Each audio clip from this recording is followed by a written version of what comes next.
And just to remind you, BBC Persian is the Persian language service of BBC News, used by 24 million people around the world, the majority in Iran, despite being blocked and routinely jammed by Iranian authorities. Good to have you with us, Baran.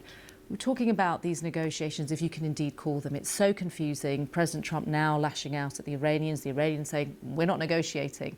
Can you just give us a sense of where we're at and what do people inside Iran make of all of this? So the Iranian officials are saying that, as you said, we're not negotiating and we're effectively winning the war. And the fact that they have proved that they can hold the Strait of Hormuz, it seems that it's something that they didn't have in previous rounds of negotiations, and they believe that they have the upper hand at the moment.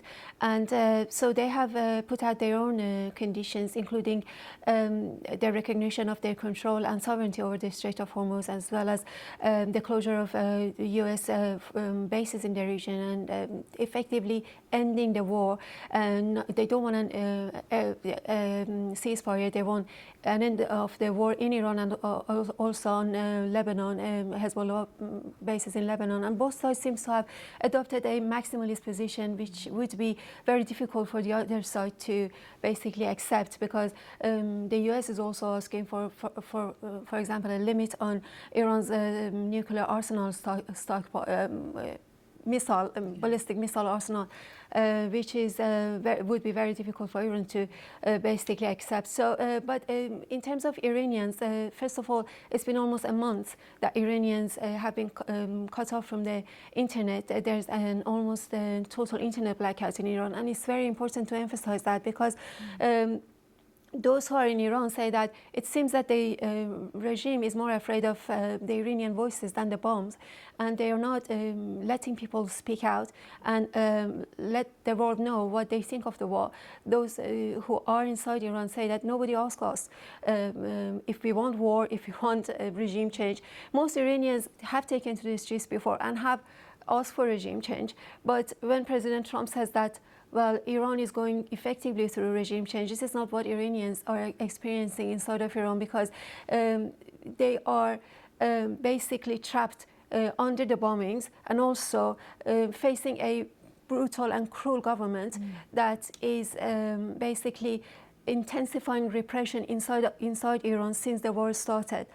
I mean, I guess the concern for them would be that if suddenly tomorrow President Trump announces victory, whatever that may be, we don't know, he then leaves, what is Iran left with? You know, what does the regime look like? Is it the same regime? Is it a different regime? I mean, those must be ultimately the concerns of people in the country. Absolutely. A lot of them say we are afraid of the bombs, but we're also afraid of the day after, when foreign forces, when the airstrikes basically end.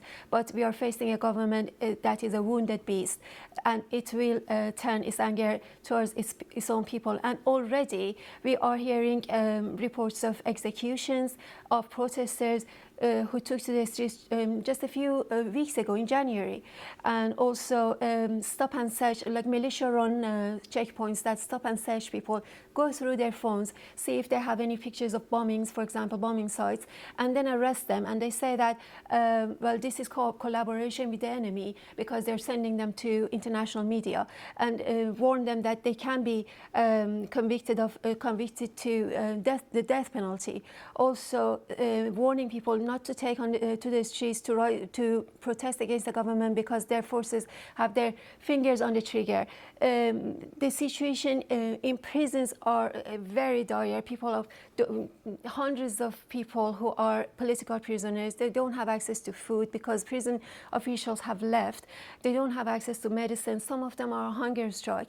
And so this government, if people are left with this regime, this is not a regime that has changed. It's actually seemed to have been even more hardline than now, because of the assassinations of some so-called moderate and pragmatic officials. So the IRGC is actually seem to be effectively running the country, and those who have been in charge, have been put in charge after the assassination of the previous officials and commandos, are much more hardline than the previous ones. And just listening to what you're saying, you know, remember President Trump and the Israeli Prime Minister Benjamin Netanyahu have called for Iranian people to go out on the streets and rise up and overthrow the regime. But how can they if it's essentially not safe for them to do so? Exactly.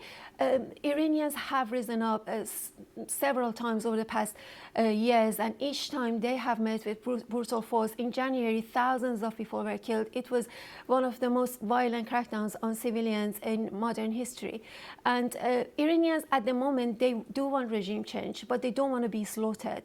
And they seem to be watching. They are not participants at the moment. They are spectators. They are watching to see what happens and whether the conditions are right for them to take to the streets. But nobody wants to be on the losing side. So as long as the bombs are falling, as long as the regime is possesses the lethal force and is happy to use it, then for the people, it won't work out if they want to take to the streets again and be slaughtered. So that is not on the table at the moment. It's great to talk to you, Baran. Thank you so much. Baran Abbasi there from BBC Persian, just giving us her take on what's happening at the moment. Just to remind you, BBC Persian is